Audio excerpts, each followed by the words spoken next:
As some of you know, at DIA we love football. And when we watch football on TV, we notice that insurers share the same passion. We see the logos of insurance brands on jerseys and stadiums, from clubs in Asia and Americas to teams that compete in the Champions League. And millions of fans wear those branded shirts across the globe. Now, one of our favorite books is How Football Can Change the World, about the social impact of the beautiful game. Mel Young is doing exactly that, creating an unbelievable social impact with the game of football. Mel is a serial social entrepreneur, and serial also reflects in how he is scaling his innovative concepts across the globe in record time. Very relevant for insurers, since scaling is something many have problems with. Mel has won several awards and was elected into the lifelong Ashoka Fellowship. Since he's from Scotland, I asked Mel, Rangers or Celtic? Hibernian, he said. We are honored to have Mel Young with us here today.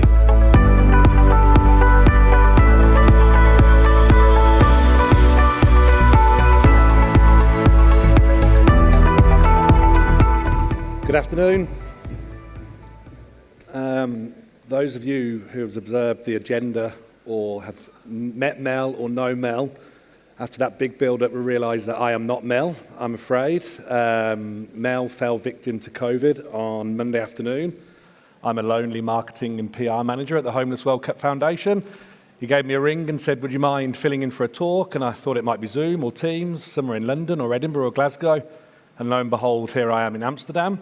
I've got 2 children under 5, so 2 nights in a hotel. I didn't hesitate in saying yes. Slightly worried about my decision now after that build-up for Mel, but I've got an answer for Rangers and Celtic as well. If anyone's interested in Scotland, you need to toe the party line.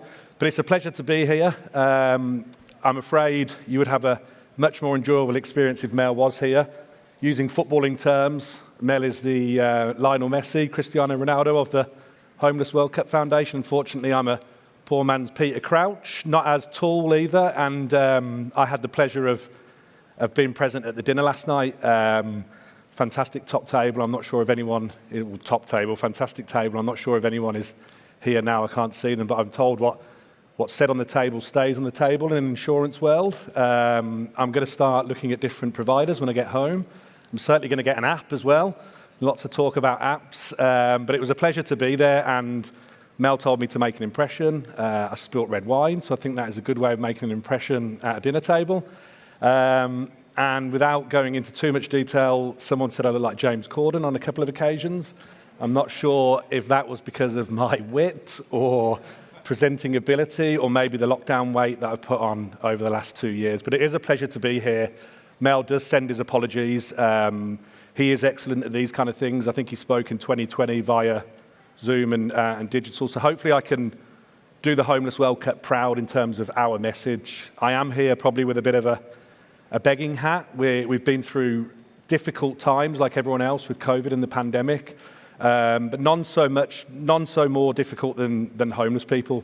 Homelessness is rife. We all come from different countries, different cities, but I imagine we all see homelessness every day, or we are impacted or hear about homelessness every day. And homelessness is different across the globe. Homelessness can be different in Europe. I'm not ashamed to say that my first impression of homelessness was someone on the street, but it could be sofa surfing, living in a car. In the Philippines, Asia, it could be natural disasters. Japan, it's gambling addiction. America, it's mental health. Homelessness knows no boundaries, and especially with COVID and people losing jobs, it is rife right now. And the UN did a study in 2005 where they predicted there was over 100 million people homeless across the globe. I think that's probably escalated over the last couple of years, and especially with what we're seeing in Ukraine and other war-torn countries, that refugees are becoming homelessness as well. People don't have that choice, and it's an incredibly isolating and incredibly tricky situation to find yourself in. But like all things, charities exist to try and counteract the negative, and that's what we try and do at the Homeless World Cup Foundation, using the universal language of football. We are in Europe, and I think I can say that football is probably the most watched and most loved game across the world. Americans might disagree in terms of their version of football, but football is played across the world, and we're lucky that we've got the opportunity to use the sport to make a difference across the globe. We're unique in a way that we are a foundation, we are a charity, but we have global partners. We have over 70 member countries who are all registered with us. They sign a charter, they've got rules and regulations they have to adhere to, but they can then play at our World Cup.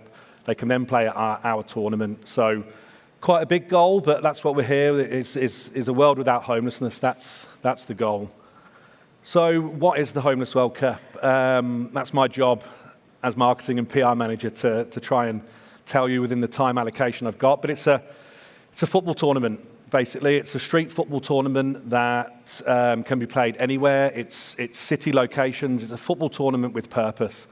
Our tournament happens once a year, and then for the next 10, 11 months, we don't all just finish. We work closely with our 70 member countries from India, Philippines, Brazil, UK. We've got a partner here in Holland as well, and we had a tournament in 2015 in Amsterdam, which was much loved and well received.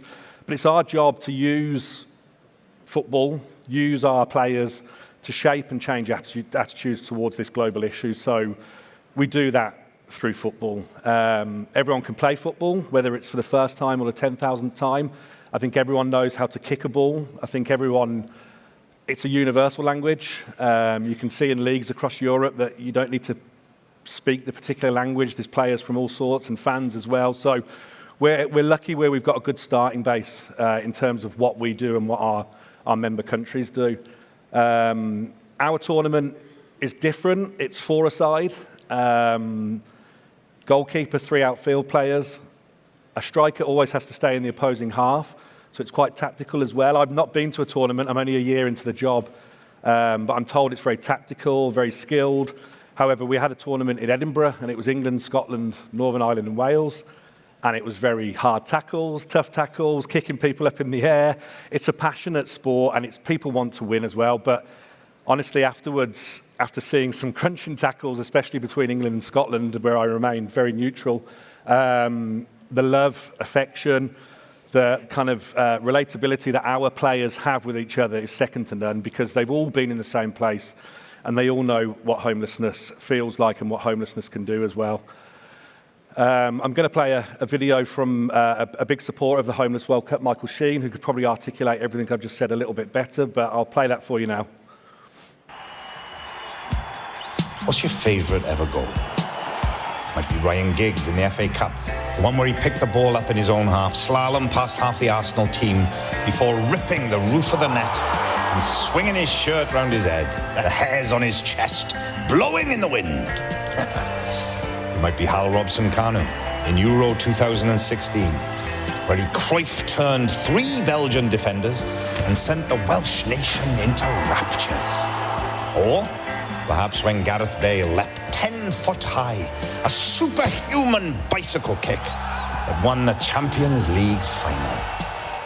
And my favourite ever was scored by a player you won't have heard of. I watched her face the moment the ball hit the back of the net. And I knew, in that moment, her life was changed forever. Her name's Dee. The goal for Wales in the Homeless World Cup in 2017. This year, the Homeless World Cup is coming to Wales. 500 players with lived experience of homelessness and social exclusion, representing over 50 proud nations, all with the goal of using the power of sport to transform their lives. My goal is this. I want to change the way you think about homelessness. Homelessness is more visible, more divisive than at any point in decades.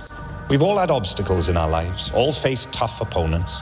A relationship breaks up, a parent passes away, a boss lets us go. Life can be hard. We must help each other. Everyone should have a right to a safe, secure home. The Homeless World Cup helps people change their lives for the better. It's for all of us. A sporting spectacle that'll excite your senses and engage you with the issues. It'll show off the best in Welsh culture and values. Come and be a part of it. Let's score the greatest goal together. Now that was from our last tournament. Sadly, we haven't had a tournament since 2019, so that was promotion before the tournament in Cardiff. And apologies to any Arsenal, Belgium or Liverpool supporters in the crowd with those goals, but obviously it was very Welsh dominated. But as Michael alluded to, our impact is about the players. They're our greatest assets. The players are why we do this. Our member countries are skilled organisations that do the groundwork, do the hard work. They spot when someone's vulnerable. They work with homeless charities, and they bring them in and play football and ask them if they want to play football. And as mentioned, homelessness is very isolating. So to be part of a team, but also to be a team that could go to Cape Town, Amsterdam, and represent your country is something quite special. So people feel removed. Joining this football team can just be a small but hugely significant step for them in getting back into community and getting their lives on track as well. So it is about the players, and our players are fantastic. Like I say, there's various skilled, but there's stories to be told. I'm fortunate my job isn't particularly hard working in communications because I don't have to do much. Our players tell the story, and if you are interested, do visit our website, which we caveat we're getting a new one next week. We're launching it at the moment. So, but we've got lots of player stories. Our YouTube as well, it shows some of the games, but also listens to some of the players and hears from, and that's what we'll do now. We'll hear from someone who was playing before at Cardiff 2019. I come originally from Uganda. When I came to Wales, I only wanted somewhere safe to stay, just move my life forward. I thought football would be something that would help me. I wanted to create friends, and joining Street Football Wales made me feel more at home because I have a community, a place where you're accepted. Yeah, it makes me feel like I have like a family, you know, so it's like a home to me. Playing football makes me really happy. It makes me who I am, I think, because it helps me build my confidence in everyday things, you know. I've moved from being homeless to studying and then living in my own.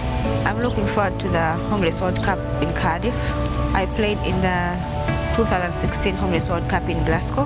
The experience was really amazing, and seeing it here in Wales is something special, I must say. So that was Zuma, just one of many players that we have touched and impacted through the Homeless World Cup Foundation. 1.2 million people is kind of the last time we've put numbers together and data to realise some of the lives we've changed. I am here representing Mel, so I can't not tell a Mel story, but after the tournament in 2005, I think it was, in Edinburgh, Mel jumped on a bus a couple of weeks later and the chap said, "You don't recognise me, do you?" And Mel was honest and said, "I'm afraid I don't." He said, "Look, I was playing for Scotland. I was the goalkeeper at Edinburgh 2005. And him and Mel exchanged conversation for a couple of minutes. The other passengers weren't too pleased, but Mel got to hear how much his life had changed. And being a bus driver might not be aspirational for everyone, but for this guy, it was a life-changing moment. He had a house, a bank card, and a job that he enjoyed as well. So how did we start? What's our history? Mel and a good friend of his, who's sadly no longer with us, a chap called Harold Schmidt, they had a drink in a bar in 2001, where all good ideas come from, with a drink in hand. They were at a street newspaper conference, and they wanted to change the world. They wanted to eradicate homelessness. And between them, they came up with the idea of the first World Cup, which took place in 2003, as you can see on concrete. So I dread to think some of the injuries that were occurred during that first tournament. But we've progressed, we've grown. This is Melbourne. The world's media come, which I can't wait to engage with. The world's media come and are a part of it, but I want the world's media to talk about the Homeless World Cup beforehand. I want to create hero stories of our players. I want to focus on these players beforehand because, like I said, some of the quality on show is second to none. I think this is in Chile or Mexico. I think it's Mexico. Mexico are absolutely crazy for the Homeless World Cup. I think they've got 25,000 players as part of their member country, the street football partner in Mexico. I think we had 168,000 there when the tournament was in 2018. So the numbers walking through the door are huge. The stories are there. And as you can see, it's evolved slightly from Austria, where we've got our own pitch. It's AstroTurf. They're built in iconic city locations. We played under the Eiffel Tower. There's a lot of there's a lot of good pictures, there's a lot of tangible things that sell this tournament as well as the players. So we've grown our approach. We're a small team. Mel likes to compare it to the Olympics. I often think of the FIFA World Cup. However, there's only 5 of us, and we've probably got 0.1% of their budget. But we organise the tournament. We put the tournament on. But this tournament wouldn't happen, like I say, without the 70 members across the globe. So with you guys here, bit of a sales pitch. I'll try not to come on too heavy, but we have access to street football partners in Australia, New Zealand, India, Singapore. We're global. So it's not just about the tournament. I want to make it a year-round event. So if there's interest for anyone here for finding out more, you can join street football partners in these cities. You can take employees there. You can come to our tournament. We were sadly going to be in New York in September this year, but due to the pandemic, that's not happening. But we are going back to the States next year, and it's the first time we've been to the US, and we should be announcing a city pretty soon, touch wood. But again, the tournament's 7 weeks. There's VIP tents, ambassadors are there as well. So it's a really, really strong tool and a really powerful way to make an impact and a tangible impact with these real human stories. So our approach is just that. We have a vision, again, quite a big vision, but we want a world without homelessness. I don't think in this day and age homelessness should still be a thing. Unfortunately, it is, and it's getting worse, and it's our job to tell the story. We can tell the good story with the football, but also there's some horror stories in terms of where people have come from and how it's happened to them and how it can impact them as well. Our mission is to use football to support and inspire these people who are homeless, to change their own lives, but also to change perceptions. Like I said, I'm not ashamed to admit that I had one vision or one idea of what homelessness is, and it's not that. It's very complex, and it does impact people that might not think it could impact them in the future. We're growing. The future is strong. We have, like I say, member countries in 70 places across the globe, but we want to grow. We want to become bigger. We want to become stronger. We are going to have the tournament back next year, which is wonderful because that's our main source of income. The host city pay us to bring the World Cup to their city. They host the players. They look after the marketing, accommodation. So our brand is bought by the host city. And like I say, 2023 is organised, and we're just signing the contract. But we're already in conversations with 2024, 2025. We want to become a bigger package. We want to become an all-year-round organisation. We don't want to just be about the tournament. We want to hold conferences in these cities. We want to engage with local businesses. We want to grow, and we can't grow without support. We've lost a lot of sponsors, unfortunately, but there's a lot of options to get involved with us. It might be the tournament, or it might be a smaller event in a city. There's lots of opportunity for branding and marketing and involvement in what we do, and we need to get better at telling our story. So we're aiming to try and reach 100 countries over the next 3 to 4 years. We want to try and impact nearly 3 million people's lives rather than the 1.2 million.